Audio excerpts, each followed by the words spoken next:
Hello friend, मैं आफ्ताब आलम।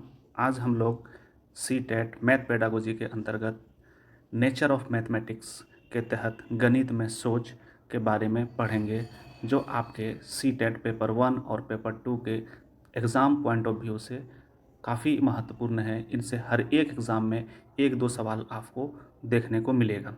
तो शुरू करते हैं आज का सेशन बिना देरी किए हुए। गणित में सोच यानी थाउट इन मैथमेटिक्स। गणित में सोच दो प्रकार के होते हैं, टू टाइप के होते हैं। एक तो हमारा होता है अभिसारी, जिसको बोलते हैं कन्वर्जेंट, और दूसरा होता है अपसारी यानी डाइवर्जेंट। कन्वर्जेंट हम लोग कहते किसको हैं? कन्वर्जेंट का मतलब होता है एक जगह एकत्रित करना, यानी इसका आंसर सिर्फ और सिर्फ एक ही हो सकता है। जैसे मैं कहूँ कि 5+2 कितना होता है, तो आपका आंसर होगा सर 5+2 करेंगे तो 7 ही होगा। इसमें दूसरे का किसी से भी पूछें कि 5 और 2 कितने होते हैं, तो 7 ही बताएंगे। या बोलूँ 3 × 8 कितना होगा, तो आप कहेंगे सर 3 × 8 24 होता है। इसके अलावा कोई दूसरा आंसर नहीं हो सकता है। इसीलिए अभिसारी को हम लोग बंद अंत वाले प्रश्न भी कहते हैं। देखते हैं भाई क्या क्या होता है, इसके फैक्टर के बारे में थोड़ा हम लोग चर्चा करें कि अभिसारी होता क्या है। तो जैसा कि मैंने कहा कि अभिसारी बंद अंत वाले प्रश्न होते हैं, ठीक है। उत्तर एक होता है और स्पष्ट होता है, यानी आंसर में कोई तब्दीली नहीं होता। जैसे मैं कहूँ कि सूरज कहाँ निकलता है, तो आप कहेंगे सर सूरज तो पूरब में निकलता है। तो आंसर सिर्फ और सिर्फ एक होगा और स्पष्ट होगा। ये ऐसा क्यों होता है? क्योंकि ये फैक्ट पर आधारित होता है। इसमें उत्तर कैसा लगता है? सरल लगता है। इसमें उत्तर अभिसारी चिंतन एक ही बिंदु पर केंद्रित रहती है। ये खोज का अवसर प्रदान नहीं करता है। क्योंकि यह फैक्ट पर डिपेंडेंट है, इसलिए खोज का अवसर नहीं मिलेगा। इस प्रकार के चिंतन से बालक रखने नहीं, यहाँ होगा रटने रटने रटने की प्रवृत्ति उत्पन्न हो जाती है। इसमें बालक कल्पना शक्ति एवं बुद्धि पर कोई सकारात्मक प्रभाव नहीं पड़ता है। ये निश्चित फैक्ट पर यानी यूनिवर्सल ट्रुथ पर आधारित होता है। इसमें किसी भी समस्या का हल सिर्फ ज्ञात तथ्य विधि से ही निकाला जा सकता है, दूसरी कोई विधि से नहीं निकाल सकते हैं। अब हम लोग डाइवर्जेंट की तरफ चल रहे हैं। अपसारी अपसारी को हम लोग बोलते हैं डाइवर्जेंट। क्या बोलते हैं? डाइवर्जेंट, ठीक है।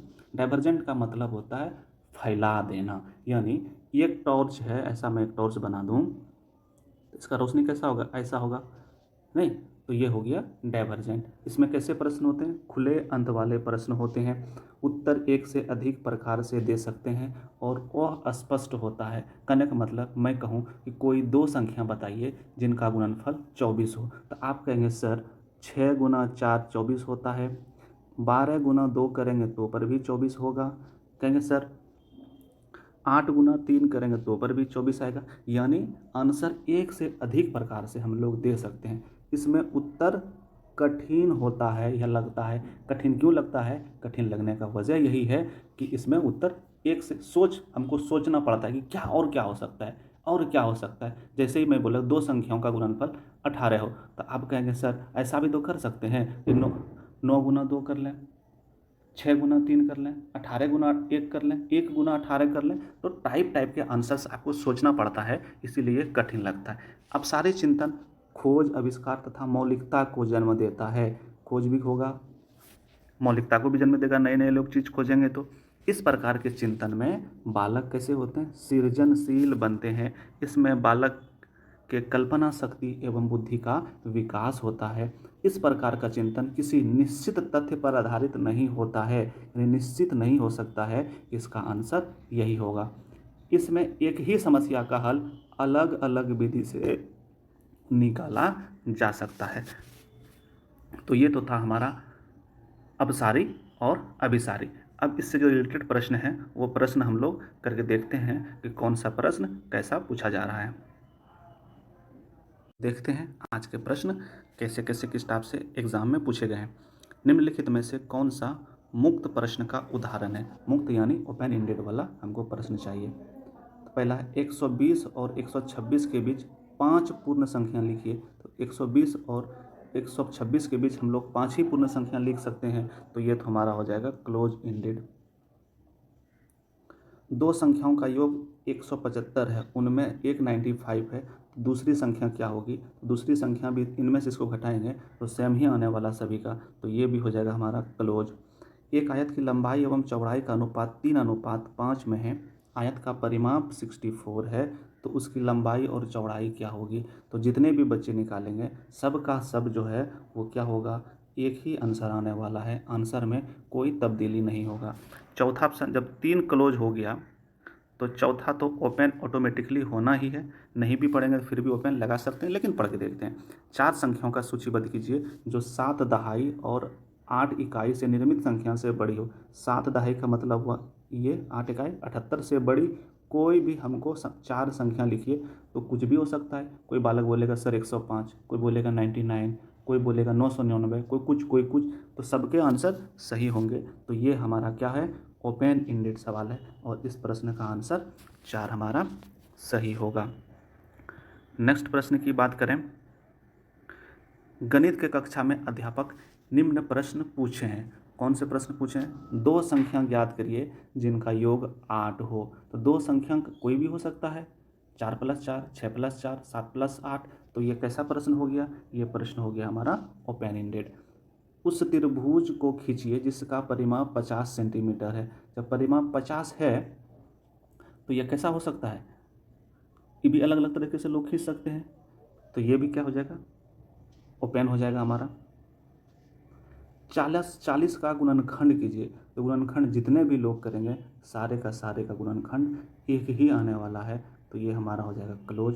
क्षेत्रफल का परिभाषा दिखे, चाहे परिभाषा किसी का हो, ये हमेशा जो है क्लोज होता है, अभिसारी चिंतन होता है।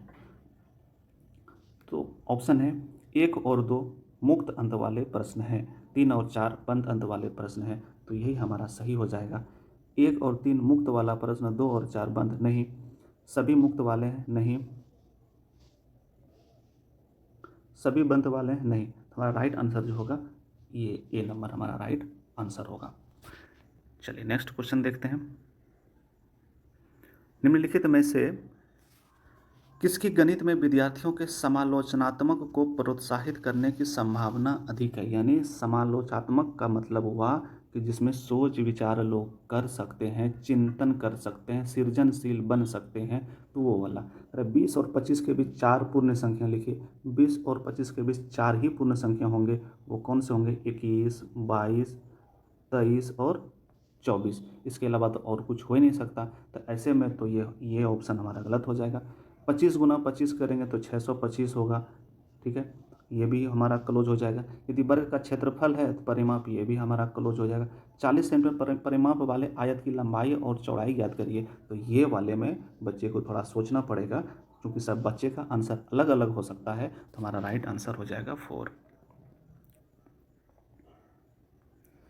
नेक्स्ट क्वेश्चन है, अनीता एक गणित की अध्यापिका है, अध्यापिका होना चाहिए, जो बच्चों से निम्नलिखित प्रश्न करती है। आयत का क्षेत्रफल जिसकी एक भुजा 8 सेंटीमीटर और परिमाप 40 सेंटीमीटर है। एक भुजा दिया हुआ है, परिमाप दिया हुआ है, तो क्षेत्रफल तो हम लोग आराम से निकालेंगे, और क्षेत्रफल जो भी होगा वो एक फिक्स्ड होगा, तो ये हमारा कैसा हो जाएगा? ये हमारा हो जाएगा क्लोज। उस संख्या का समुच्चय ज्ञात करिए जिनका माध्य 4 है, तो इसका भी ये क्या हो जाएगा? माध्य 4 है, तो माध्य सब कोई अलग अलग निकाल सकते हैं क्या? ऐसा तो नहीं होगा, तो ये भी क्या हो जाएंगे? क्लोज। 1 से 20 के बीच सभी अभाज्य संख्या की सूची बनाइए, तो ये भी क्लोज। आयत का परिभाषा दिए, ये भी क्लोज। तो सारे के सारे ऑप्शन क्या हो जाएंगे? क्लोज इंडेड है। इसमें नीचे जो है ना कूट में ऑप्शन दिया हुआ होगा, वो तो नहीं दिख रहा है। चलिए नेक्स्ट प्रश्न देखते हैं हम लोग। निम्नलिखित में से उस विकल्प का चयन करिए जो खुला अंत वाला प्रश्न हो। 2/5 + 7 का मान क्या होगा? ये तो हो गया हमारा क्लोज। इतना को आरोही क्रम में सजाइए, ये भी क्लोज। 5 से बड़ी कोई 8 संख्या, तो ये वाला हो जाएगा हमारा ओपन। 45 में क्या घटें कि 29 प्राप्त हो, ये तो क्लोज। तो हमारा राइट आंसर हो जाएगा सी। नेक्स्ट क्वेश्चन देखते हैं। निम्नलिखित प्रश्नों को ध्यान से पढ़ें और बताएं कौन सा बंद और कौन सा खुला है। 41 + 24 का मान क्या होगा? 41 + 24 का मान, तो ये तो बिल्कुल बंद सिरे वाला है। वर्ग का क्षेत्रफल 144 सेंटीमीटर स्क्वायर है, तो वर्ग का परिमाप ये भी क्लोज। एक त्रिभुज के समकोण बनाने वाली भुजा 5 और 12 सेंटीमीटर, सबसे बड़ी भुजा, सबसे बड़ी भुजा तो 13 होगा, ये भी तो हमारा क्लोज ही हो गया। कोई भी दो अभाज्य संख्या लिखिए, ये हमारा ओपन हो गया। अपरिमेय संख्या को उदाहरण दीजिए, उदाहरण दें, एग्जाम्पल दें या फिर परिभाषा दें, सारे के सारे क्लोज इनलेट वाले होते हैं। हमको पूछ रहा है इनमें से कौन सा, ध्यान से पढ़ें और बताएं कौन सा बंद है और कौन सा खुला है। तो खुला हमारा तो एक ही ऑप्शन है, तीसरा वाला ओपन है, और बाकी जो 4 जो 3 जो है वो बंद है। नेक्स्ट क्वेश्चन है, गणित की एक शिक्षक का विद्यार्थियों को निम्नलिखित प्रश्न करता है, 12 और 15 का लघुत्तम समवर्तक बताइए। तो ये तो क्लोज वाला सवाल है। पृथ्वी और चंद्रमा के बीच की दूरी ज्ञात करिए, फिक्स्ड है, क्लोज है। 40 में क्या जोड़ा जाए कि 70 प्राप्त हो, ये भी क्लोज है।